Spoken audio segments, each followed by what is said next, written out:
Padres fans, we got to talk about a bombshell from one MLB insider talking about Mason Miller and what's going to happen to him this offseason. What's going on, everybody? Christian Pedersen back with another episode of Padres Digest, the show that I'll admit is teetering on the brink of just giving in to the comment section and joining the hate watch brigade. Like, you guys have some seriously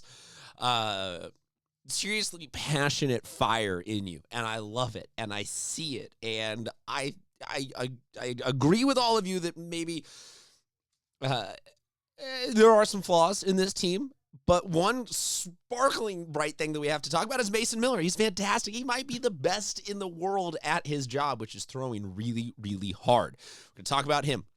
Drop a comment on him or anything else you want to see a video. I always also try to shoehorn in a subscribe button.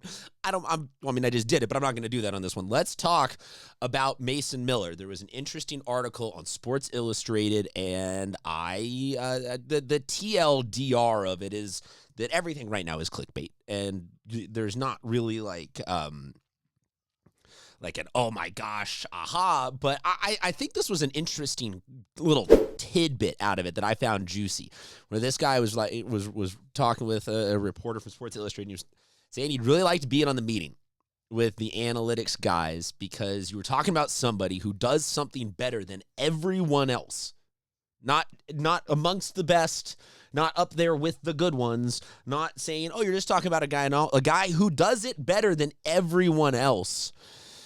And you're taking him and asking him to do something else. So the crux of this whole thing has been that when Mason Miller was acquired by the San Diego Padres, it was a heavy price to pay in terms of getting rid of our alleged top prospect, can't touch, can't move guy in Leo DeVries. And he is gone now, obviously, because Mason Miller is here and that deal was done. But when Miller was brought over, it was understood that he was good, if not one of the outright best in the game at being a reliever, and his numbers definitely reflect that. He's sub-3 ERA.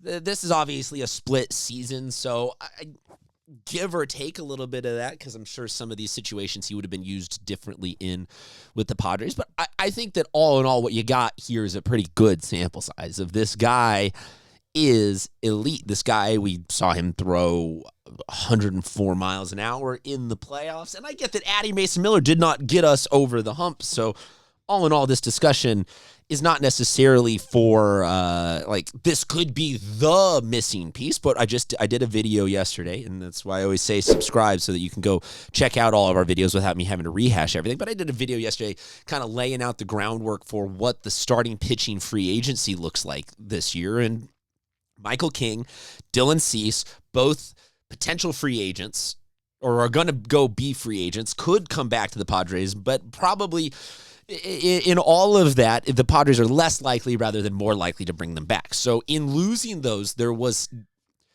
thoughts and discussions, at the very least amongst the fan base, that bringing Mason Miller over, Mason Miller was going to sit in the bullpen this year and then follow the route of Michael King and be the next heir apparent to the ace spot in our rotation because he was going to move from the bullpen to being a starting pitcher. All of this was kind of going along the lines also of we have Mason Miller under contract for a fantastic amount of time. He's 26 this season. He's got a year and a half of MLB service. That's now almost 2 full years of MLB service. But we've got those arbitration years at some point. Maybe there you could talk about a signing of a more long-term thing. But at the very least, we've got 3 years. I'll even call it, I'll just to be conservative, we've got 2 full seasons before you got to even start worrying about that. But just because we have him under control and just because he throws 104 doesn't, to me, immediately scream, oh, move him into starting. And I have gone back and forth on this a ton. And this being the off season and these videos being more discussion pieces and think pieces rather than, hey, here's the facts. I want to hear from you guys, and I want to go kind of stream of consciousness, and I want to kind of, I don't want to get like bogged down in like just in the weave of it all. But my real-time thoughts on this are, how can you not want to put that in your starting rotation? How can you not want to maximize the most amount of innings to get that? How can you not want to say, oh yeah, against the Dodgers, we threw Mason Miller for 6 shutout or something like that, versus, oh, he threw the 7th in game 1, he threw the 9th in game 3. Just on the very base level, like, how could you not? But then as I start to process and compute, and I look at that, and I go back to the quote from that article where they were talking about it, and they're saying, you have a guy who does it better than anyone else. And when I flip that around in my mind, and I go and I say to myself, okay,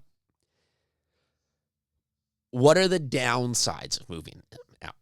Obviously, the downsides are we don't have the greatest, potentially the greatest reliever in baseball in our bullpen.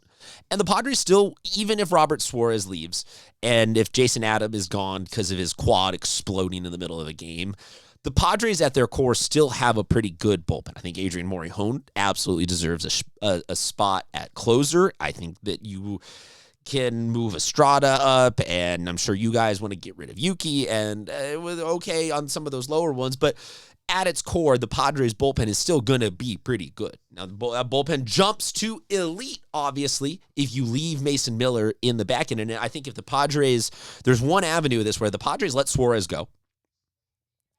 You then have Morejon and Miller to build a bullpen around and say to the two of them, we're just going to, you guys are both like quantifiably two of the best relievers in baseball. One's a lefty, one's a righty. We're going to throw you guys in what baseball is deeming the high leverage innings now, instead of just arbitrarily being like, oh, he comes in the 9th. Like if the 7th is when you're going to face the heart of the order, throw a better one in the 7th, and then we'll let somebody else clean up the scrubs in the 9th. But throwing one of those two guys in the high leverage innings all season long, I love that. To me, the other thing that I have kind of lingering in the back of my mind is health.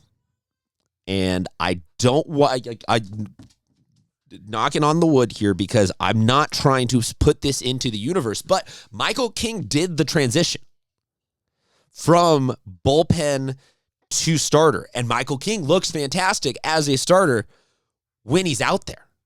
And this year, the sleeping weird and an impingement in the shoulder and the knee thing, it could have all been freak stuff, 0% related to him being a starter. And those could have happened if Michael King was still in the bullpen, but also they happened while he was a starter. And so even if it is random circumstantial anecdotal evidence, like the Padres literally have a guy who we're going through it right now. We moved him from the bullpen to the starting rotation, and then he missed a ton of the season. So I get the enthusiasm, and I want to discuss this and hear this out with all of you guys, but I get wanting to put Mason Miller in the starting rotation. I get it. But right now, I am veering toward the side of, let's put him in the bullpen. Let's really solidify having the best bullpen in baseball.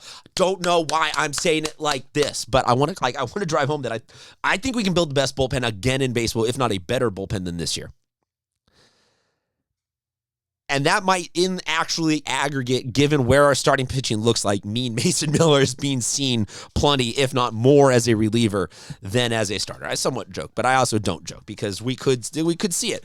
Curious what you guys think. Drop a comment. Let me know. If you want to hit the subscribe button, I'd love it. I'd appreciate it. If not, no worries. Yeah, there's some of you that are proud to scream unsubscribe because of my ludicrous takes on the Padres. But seriously, let's talk about Mason Miller. Let me know. It's very interesting. It's all good things because we got him under control for a while. But I think that this is the only thing here is hindsight's going to be 2020. So we'll only know in a couple of years. But that's why I hope you guys are following along because we'll be here talking about it. Talk to you soon, Padres fans.